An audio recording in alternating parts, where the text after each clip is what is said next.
WJBF.com/salute and fill out the nomination form. Then tune in to News Channel 6 at 5:30 on the third Wednesday of each month. Salute to Service is sponsored by Pinnacle Bank. The Live 5 or 6 Skyview Network, sponsored by Terry Lambert Hyundai. Cooler temperatures today and really over the next 10 days to come. We will be well below 90 degrees. It's also mostly cloudy and breezy. Tomorrow looks similar, and then some rain moving in on Friday. All those details coming up. Now on News Channel 6 at 6, preparing for Arts in the Heart. How the city is working to clean up downtown and what kind of help they're getting and not getting. As your News at 6 starts now. Live from Television Park, this is WJBF News Channel 6 at 6.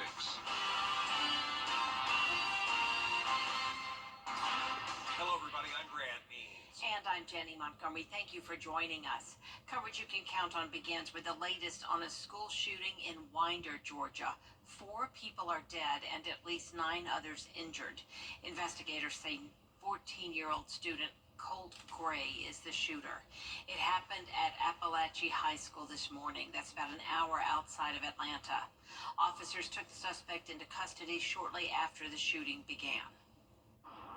He will be charged with murder and he will be tried as an adult and handled as an adult.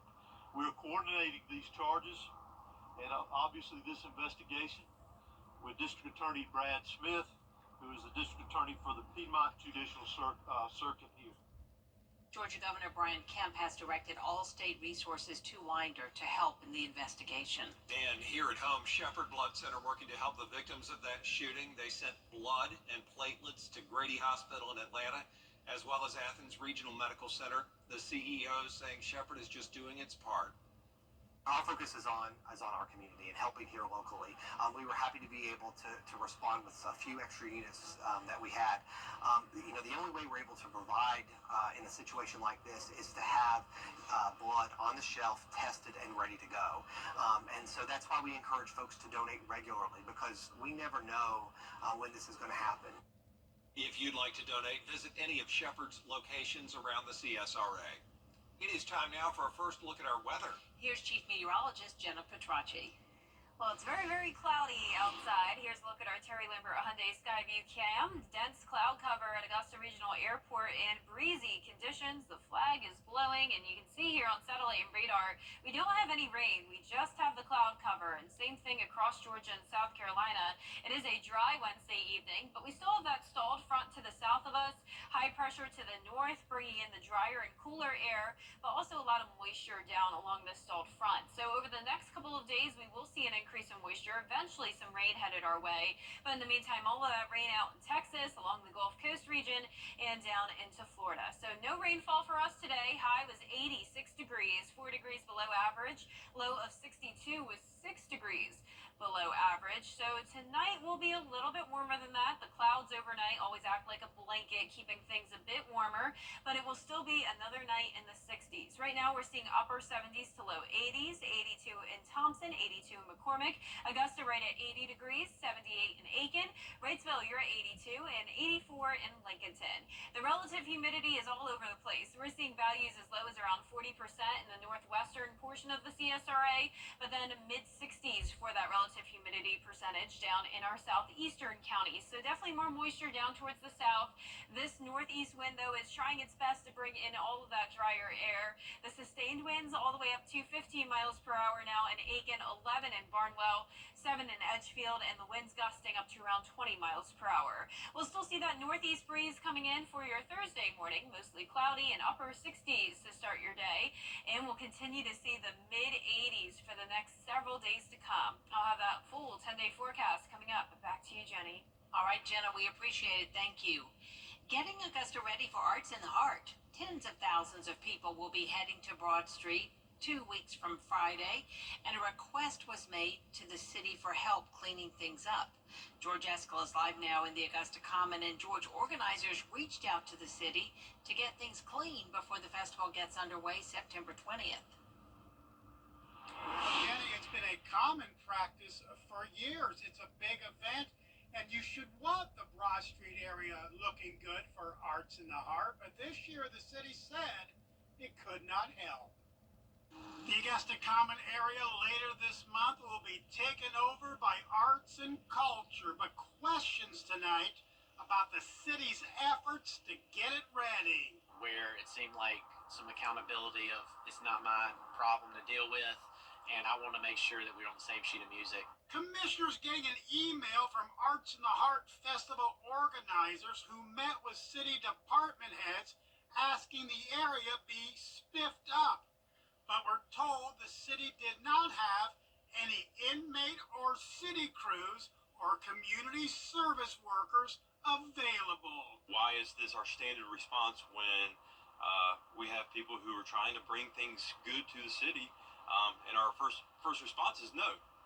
And so, once again, that goes back to the culture within our city. The email goes on to say it was suggested to organizers that the existing downtown ACE cleanup program be contacted to help get Broad Street ready for the festival. A little shocking. They do a great job for us, but it's not their entity either. This is a big event for the city. Commissioners on Tuesday not wanting to take this no for an answer. We're told Parks and Recreation is in charge. The interim director saying a mistake was made. I would like to apologize on behalf of the City of Augusta to all of our stakeholders. As Ms. Dowse indicated, we do take this event very seriously. And my expectation for the department is we always provide A1 customer service. Now, the interim administrator telling commissioners on Tuesday the city will have all hands on deck to make sure all the needs are met for Arts in the Heart when it kicks off September 20th. Reporting live in Augusta, George Escala, back to you. George, thanks. September is Hunger Action Month, a time to focus on raising awareness about hunger all over the country. Here at home, the need for food is great. Bria Smith joining us live outside Golden Harvest with a look at how you can help. Bria? That's right, Brad. Well, the partnership between Golden Harvest and Feeding America aims to help reduce the amount of times people say I'm hungry right here in the CSRA. And while the whole month of September focuses on curbing hunger, it's the color orange that grabs people's attention on September 10th or Hunger Action Day. Golden Harvest encourages you to wear orange in the effort to raise awareness and spread the message. Each day this month, Feeding America presents a challenge to raise money. Today is Start a Team Feed fundraiser. 1 in 4 children, 1 in 7 individuals in our 25 county service area that are struggling with food insecurity. It's the highest rate in our area in 15 years. So inflation has really impacted a lot of families. They're trying to piece together a budget. You can't pay half of your mortgage or half of your car payment. You have to pay all of it. And so where they have to cut often is groceries. And so we're seeing just a lot more families, children, and seniors that are in need of support. And by donating just $1 today, you can help provide 10 meals. And to learn more on how, visit WJBF.com. Live in Augusta, Bria Smith, WJBF, News Channel 6. The Richmond County Sheriff's Office is investigating the shooting death of an Augusta man. He was shot while he was asleep, and he died 2 weeks later at the hospital. Graham Lee has more. My mother heard it. She heard about 15 rounds go off, and then she looked out, and police was all out in the road. It's been almost a month since 73-year-old Larry Drayton was shot in the back of the head at his home on Gay Drive. Eddie Howard has lived across where the shooting happened for more than 50 years. It's happened right across the street from your house. I mean, right. Do you feel safe when you hear about this stuff happening? No, my mother don't either. She wants to move away. She wants to move away from the neighborhood now, but she's 87 years old, and she don't, if something like that happened to her, I don't know what I'd do.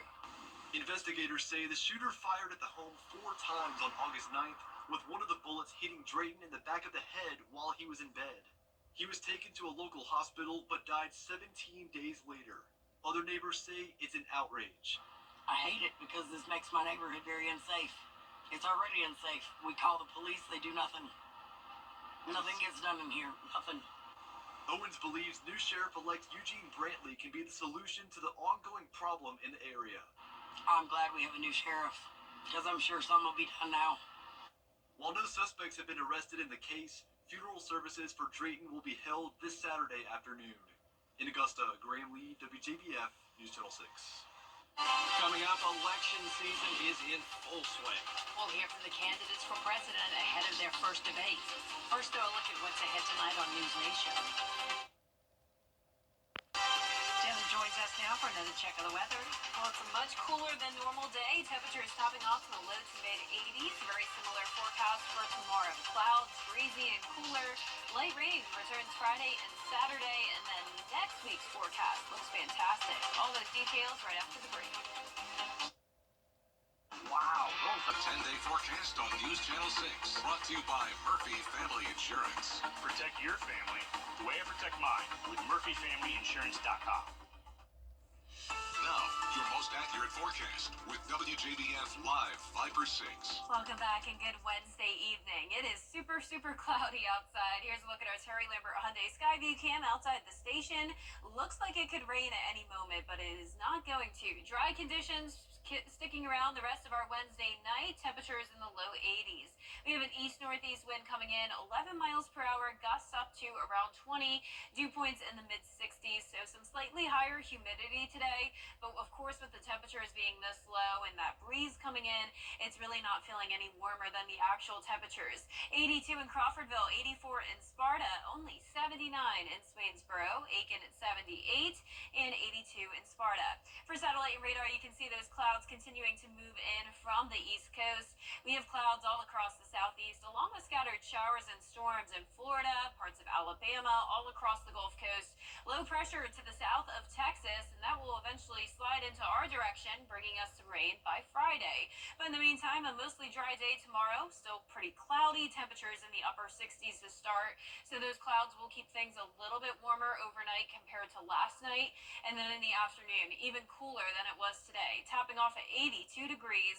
80 on Friday. A lot of upper 70s for highs. And then from Saturday all the way through next Wednesday, 83 to 84 degrees. Low temperatures will be climbing down by a degree or two each day. Upper 60s for now, but down to 60 next Tuesday and upper 50s in the forecast next Wednesday. So some chilly mornings for us next week for that second week of September, and not much rain next week, but we do have that high chance in the meantime though on Friday, and some pretty high chances into the first half of Saturday. So let's get right into our future cast now. Tonight at 8 o'clock, mostly cloudy and dry, a few sprinkles possible, but overall dry through our Thursday morning and afternoon. Then we'll see some isolated showers Thursday evening.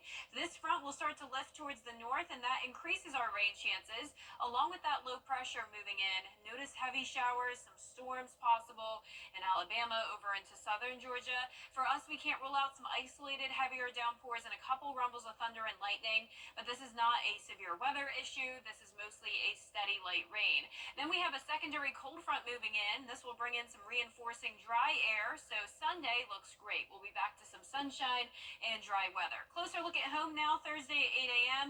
Clouds sticking around and then some isolated light showers Thursday evening. For the most part, a dry day though. Then for Friday, starting out dry with the clouds still not breaking, and then by the afternoon and evening, here's 5 o'clock, widespread light rain, some heavier downpours here and there. So we'll be watching for some minor flash flooding concerns, especially in our southern lying counties.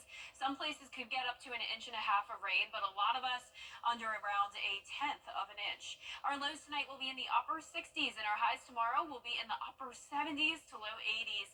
That 10-day forecast showing the cooler temperatures all the way into next week as well. The difference next week is that the mornings will be even chillier. We'll also have lower humidity and plenty of sunshine to look forward to. Now, congratulations to today's umbrella winner. That is Betty Wade from Beach Island. Betty, you can pick up your umbrella here at the station and sign up to win yours on WJBF.com. We'll be right back. I did know that Richmond.org. The Scholar Athlete Awards are brought to you by Jefferson Energy Cooperative, Rebath of Augusta, McDonald's, and WJBF News Channel 6. Now, WJBF sports coverage you can count on. Every week, we honor an exceptional athlete who is also a leader in their school and in their community. And this week's Scholar Athlete is Greenbrier's Kenzie Horton. Kenzie is a state champion playing flag football for the Wolfpack, where she's been recognized by Sports Illustrated and Max Preps. as a 2024 player to watch. She also holds the school record for passing touchdowns, completion percentage, total passing yards, and has the highest QB rating. In the classroom, she's in the Honor Society, takes multiple AP classes, and volunteers with the Buddy Club for kids with special needs. Her parents and coaches say she is an absolute inspiration. It's really cool that all my work has paid off in the classroom and on the field. It's just really cool to see it represented in an award. So yeah, I'm very grateful for it. Well, in sport, she's been working at football since we can remember, since she could walk. And in academics, she puts in work every day. She does a lot of it all the time. Just the younger generation, especially to the flag football sport, just to watch kind of the younger kids see her for what she is, it's really impressive. Just seeing her on the field, especially now as she's coming into her senior year, take on more of a leadership role. She's always been a great player. She's been she'll be a 4-year starter this year. But I think now, the girls respecting her and knowing that she's been here before, and kind of gives us a little bit of an edge, I think, on the field. Kenzie has multiple college offers, but she hasn't landed on a school yet. She plans to study business administration and continue playing flag football. A huge congrats to Kenzie Horton and her family. Over in the MLB, the Braves open their series against the Rockies as they look to bounce back from their first series loss in 3 weeks. On the mound, Chris Sale earned his 200th strikeout, which makes him the first lefty to record 200 Ks in a season in franchise history. The bats were hot as well, with Urshela hitting an RBI double to get scoring started for the Braves. Atlanta would get the shutout win 3-0. They'll look to do it again tonight in Game 2. First pitch is going to be at 7:20 p.m. I'll have those highlights for you at 11. Over in the golf world, it was announced on Wednesday that the PGA Tour and LIV Golf will finally face off when 4 of the biggest stars in the sport come together later this year in a made-for-TV match. Rory McIlroy and Scottie Scheffler will represent the PGA. They're going to go toe-to-toe against Brooks Koepka and Bryson DeChambeau from LIV. The primetime event will take place in Las Vegas and will be aired on TNT sometime in December. We'll have more info for you on this matchup as the event details are finalized. And finally, it's time to vote for our Football Friday Night Player of the Week. This week's nominees are Augusta Prep's Bo Polcha, Evans E.J. Hogan, Silver Bluff's Straylon Brown, Fox Creek's Mecky Quiller, and Strom Thurmond's Deontay Phillips. The polls on WJBF.com. You can vote once a day until Friday. The winner will be announced during our Football Friday Night show, so be sure to get your vote in as we pick our Football Friday Night Player of the Week. That does it for sports. We'll be right back. I'm Donald J. Trump on BTV. Luxury automaker Aston Martin has launched the fastest car it's ever made for production. This is the Vanquish. It's described as a gas-powered old-school sports car with 2 seats and a big V12 motor. Goes from 0 to 60 in 3 seconds with a top speed of 215 miles per hour. Impressive. Wow. Thanks for watching, everybody. We appreciate it. See you again at 11. Good night.